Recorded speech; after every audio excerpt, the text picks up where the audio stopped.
நபி ஸல்லல்லாஹு அலைஹி வஸல்லம் ஒரு விஷயத்தை தவறு அப்படின்னு சொல்லிட்டாங்கன்னா அது எந்த நிலையிலாக இருந்தாலும் தவறு, அதை துறந்துட்டாங்க. ஆனால் இன்றைக்கி இருக்கக்கூடிய சிச்சுவேஷன் பார்த்தோம் அப்படின்னா, உதாரணமாக ஹம்ரு, இந்த ஆல்கஹால் அப்படின்றது இன்றைக்கி ரொம்ப நார்மலைஸ் ஆகிடுச்சு.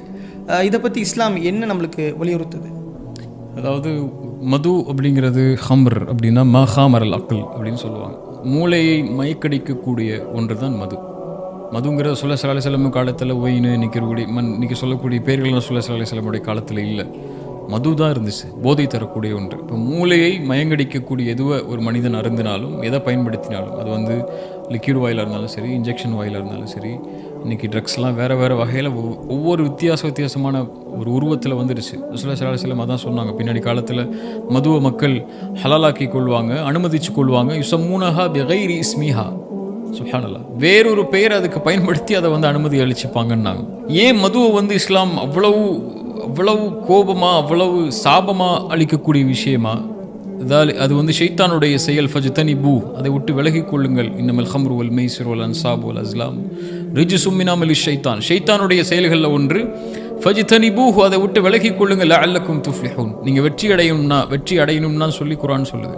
ரசூலுல்லாஹி ஸல்லல்லாஹு அலைஹி வஸல்லம் சொன்னால், லஅன ரசூலுல்லாஹி ஸல்லல்லாஹு அலைஹி வஸல்லம், அல்லாஹ்வுடைய தூதர் ஸல்லல்லாஹு அலைஹி வஸல்லம் சபிச்சாங்க குடிப்பவரை, வாங்குபவரை, விற்பவரை, ஊற்றி கொடுப்பவரை, சுமப்பவரை, அதை தயார் செய்பவரை ரசூலுல்லாஹி ஸல்லல்லாஹு அலைஹி வஸல்லம் எண்ணிக்கிட்டே இருந்தாங்க. யாரையும் விட்டு வைக்கல.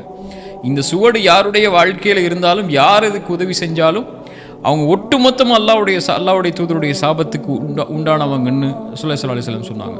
நாளைக்கு மறுமையில் யார் இந்த உலகத்தில் மதுவை தனக்கு அனுமதித்துக் கொள்வானோ அவனுக்கு அல்லாஹ் சொர்க்கத்தின் மதுவை அல்லாஹ் ஹராமாக்கி கொள்வான், தடுத்துக் கொள்வான் ரசூலுல்லாஹி ஸல்லல்லாஹு அலைஹி வஸல்லம் சொன்னாங்க.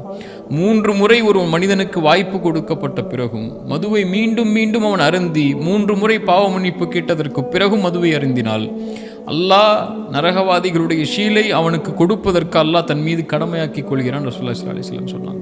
ஏன் அப்படின்னா, மது ஒரு சமூகத்துக்குள்ளே நுழையுதுன்னா அந்த சமூகம் அழிஞ்சிரும். எதில் அழியும்னா நோக்கத்தில் அழிஞ்சிரும்.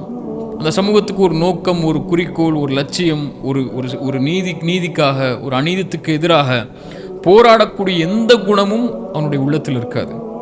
எதுக்கு வாழ்றோன்னே தெரியாமல் ஆயிடுவான். அதனால தான் அல்லாஹ் குர்ஆனில் சொல்லும்போது, வலா தக்கூனு கல்லதீன நஸ்ஸுல்லாஹ் ஃபஅன்ஸாஹும் அன்ஃபுஸஹும் உலாயிக ஹுமுல் ஃபாஸிகூன். கரெக்டா? உலாயிக ஹுமுல் ஃபாஸிகூன்.